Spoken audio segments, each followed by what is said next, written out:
if you ever get assigned the dorm room 733 on your campus, drop out immediately. I just found out the horrifying things that go on in there. The suicide room. That's what they called room 733, as if I didn't have enough to worry about on my first day as a freshman. We had assigned to dorm room 734, which, it turns out, wasn't one of the nice add-on rooms in the South Hall. No, we found ourselves in the older wing of the building on the 7th floor. I wasn't too bummed out, though. At least they'd honored my request to room with my best friend. Lydia and I spent most of the morning moving ourselves in. By the time our resident advisor came by, I was taping up posters and Lydia was reading. "Hi girls, I'm Beth," chirped the bubbly blonde girl as she bounded into our room. "I'll be your RA this year." "Hi," I nodded at her. "Wow, you girls really work fast," she said, taking in our made beds and hung up clothes. Beth picked up a drawing of Cthulhu that Lydia had done over the summer. She turned it sideways, studying it. "Is this the Kraken from Pirates of the Caribbean?" Lydia glared at her over the top of her book. "So anyway," the RA continued, "I know our hall isn't as new as the South Hall, but trust me, there's a lot of history here. This building is almost 60 years old." "Yes, I can see that," I said, looking around. "The rooms are pretty small." "Well, people were smaller in the 50s. Beth shrugged. "Really?" Lydia said flatly. "Yep, really." Beth pursed her lips and just continued to stand there, while the room filled with awkward silence. "So," I said, "the corner room next to us, 733, is it? It looks a lot bigger than our room. Is anyone assigned to that room, or could we maybe—"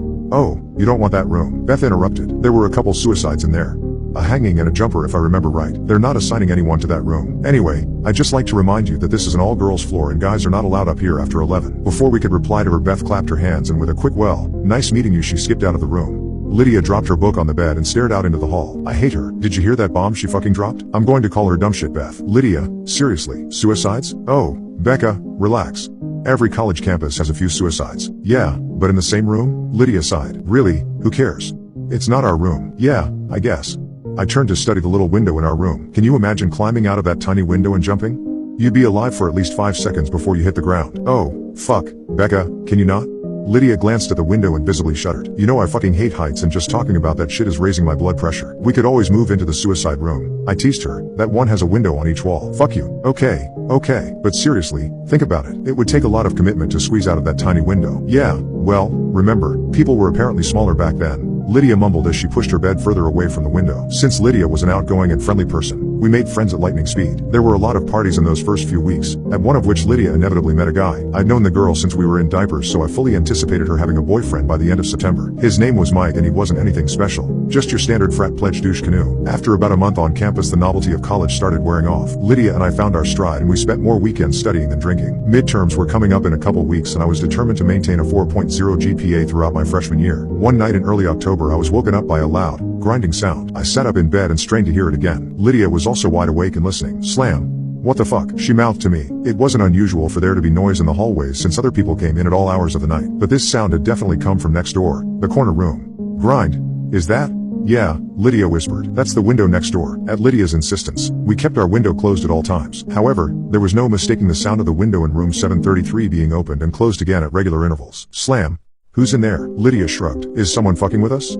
Is this like initiation?" Lydia raised her eyebrow at me. "Initiation to what?" "I don't know. College? Maybe they're hazing the freshmen?" "Grind. It opened." "Who is hazing freshmen?" I shrugged. "Slam. It shut." "Becca, I love you, but that was fucking stupid." I threw a pillow at her. "Well, whoever it is, go tell them to knock it the fuck off." "Me? I'm not risking being thrown out a window." "Grind? Well, I'm not doing it. I'm an art major. You're a political science major. You go lay down the law." "Fuck that." "Then call dumb shit Beth. Isn't this the kind of nonsense she should deal with?" "Slam. I'm not calling her. Don't you put that evil on me." "Fine," Lydia whispered loudly. "Then we'll just have to ignore it." "I have class at 7:30, I whispered. "Grind. Then do something." "Ugh." I got out of bed and stomped to the door, threw it open dramatically and went down the hall to pound on the door to room 733, which simply said supply room. "People are trying to sleep. Please fucking stop," I said when there was no answer. "Slam. Dude, seriously," I sighed. I stepped back from the door and immediately noticed problem. Room 733 was padlocked shut from the outside. I hurried back to my room. "What happened?" Lydia asked. "I'm not going anywhere near that fucking room. Again, it's locked from the outside. I don't know how anybody could get in there." "So, you're saying it's a spooky ghost?" She laughed. "No, I'm saying there is creepy shit going on inside a room colloquially called the suicide room." Lydia scoffed and rolled over to go back to sleep. "You should have been a drama major." We didn't hear the window next door again that night, but the next morning you could clearly see from outside that both windows in the corner room were now wide open. I watched the windows on room 733 for an entire week, but they remained open. Occasionally at night I thought I could hear a noise next door like marbles dropping and rolling across the floor. Since it never woke Lydia up, I didn't bother to say anything. One afternoon I was alone in the dorm editing notes on my laptop. I had my headphones in, but the music wasn't loud enough to cover the noise of someone knocking on the door. "Come in," I said without looking up from the screen. A moment went by and then I heard the knocking again. I jerked my earbuds out and slammed the laptop closed. I turned around. "Come." What the fuck? The door to the hallway was wide open. I'd left it open on purpose since Ian, a junior I was dating, was supposed to be stopping by. I heard the knocking again from behind me and literally jumped out of my chair. It had come from the other side of the room, the closet door. It was the closet that shared a wall with room 733. Lydia, you're not fucking funny. Nothing. Lydia, I swear to God, I will punch you in your face. Silence. I walked over to the closet door and grasped the handle. Lydia, you're a fucking what? Her voice came from the doorway, behind me. I let go of the doorknob and stumbled back, wide-eyed. Lydia threw her stuff on the bed and turned to me, crossing her arms. I'm a fucking what? I thought you were hiding in the closet, I said, lamely. What? Why? Because someone was knocking on the door. Jesus, Becca. Lydia rubbed her forehead and walked over to the closet, throwing open the door. There was nothing there but clothes and boxes. She made a swipe of her arm as if to say, what now? I swear. Becca, there's no one here. I know what I heard. We glared at each other until our little standoff was interrupted by the timely arrival of Ian. He immediately sensed the tension in the room. Hi, ladies. What's new? I gave my roommate a hostile look. There's strange shit is going on in that room next door, but that's not new. Which room? 735? Or the empty one? The empty one, Lydia emphasized. 733. Yeah, I'm not surprised. That's the suicide room. Right, we heard about the deaths. I sat down on my bed. Yeah, it's pretty fucked up. 3 suicides all in one dorm room. 3? Lydia raised her eyebrow. We were told there were 2. Well, there were a couple people in the 70s and then some guy about 10 years ago. He jumped out the window. Lydia and I both shuddered. Although she was much worse, we were both terrified of heights. A falling death was about the worst thing I could think of. I will admit that 3 suicides in the same dorm room is fucking disturbing. Lydia said in an apologetic tone. Yeah, I heard there's something in that room. Ian said. Like what? No one knows, but every year someone has a new theory. Usually right around Halloween something gets published in the campus paper. Whatever is in there, though, it ain't friendly. So, has anyone ever killed themselves in the neighboring rooms? Like this one? Nah, just 733. Honestly, I was surprised when I heard they were opening the North Hall this year. They told us we were the biggest incoming freshman class in 20 years. I said absentmindedly. Yeah, I heard that, too. You know you could request a room change. Ian sat down on the bed next to me and I leaned against his shoulder. Yeah, but they wouldn't keep us together. Lydia cut in. Becca and I have been best friends for 15 years. We can't room with other people, so should we just keep living here, next to Satan? I glanced at the closet door again. Lydia shrugged. At least we'll have some stories to tell after graduation. These aren't the kind of stories I want to tell. A few days later Lydia began to believe my closet story. I woke up in the middle of the night to the sound of someone whispering. I looked over at Lydia, who was already staring at me with wide eyes. She slowly brought a finger to her lips. I listened intently, trying to hear what the voice was saying and where it was coming from, but I couldn't understand even one word. I got out of my bed and tiptoed over to Lydia's. The whispering was definitely louder over there, but then she shared a wall with room 733. I listened harder. Never taken mouths of fools. What the hell? Lydia leaned over and put her ear up to the wall. The whispers suddenly stopped and I leaned closer. Suddenly there was a loud bang from the other side. Lydia immediately recoiled and clutched her ear in pain. Someone was in there. Suddenly more angry than scared I again threw open our door and stomped over to the supposedly empty supply room. I banged on the door loudly, not caring who else I woke up at this point. Are you fucking kidding me?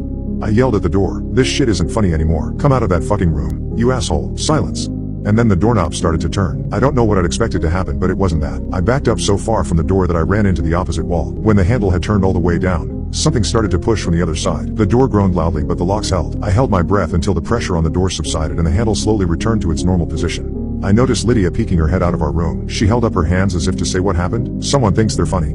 I answered her out loud. She shook her head and disappeared back into our room. I knelt down on the floor and brought my head down to the carpet, peering under the door crack. It was the first time I had seen into the corner room. Room 733 was definitely a supply closet. There were chairs stacked along one wall and bed frames along the other. A few rotting mattresses were piled under one of the windows and a thick layer of dust covered everything in the room. The windows were absolutely huge, which was something you couldn't really tell by looking up at the building. They were open as always and I could definitely see how someone could easily climb through them to the outside ledge. The room didn't look like it had been disturbed in a couple of decades, which sent a shudder racking through my body. The moonlight, which had been providing enough light to see into the room, suddenly vanished and I saw only pitch black inside. I blinked rapidly trying to adjust my night vision. I squeezed my eyes shut and when I opened them, a large yellow eye was looking back at me, only a few inches away from my face on the other side of the door. I screamed and woke up half the dorm. There was no denying that things were escalating. The next morning Lydia and I put in dorm change requests with resident services and hoped for the best. In the meantime, we agreed to never be alone in our dorm room at night. Either we both spent the night at home or neither of us did. We started spending most nights with our respective boyfriends. I told Ian everything that had happened and he suggested I maybe talk to the campus paranormal society. I hesitantly made an appointment and Lydia and I met with a small, cleanly dressed kid named Craig and 4 of his colleagues the following Tuesday. We told them everything we could remember, every incident, no matter how small. Craig and the 4 other members of the paranormal society sat quietly and took notes for half an hour. It wasn't until we finished that anyone spoke.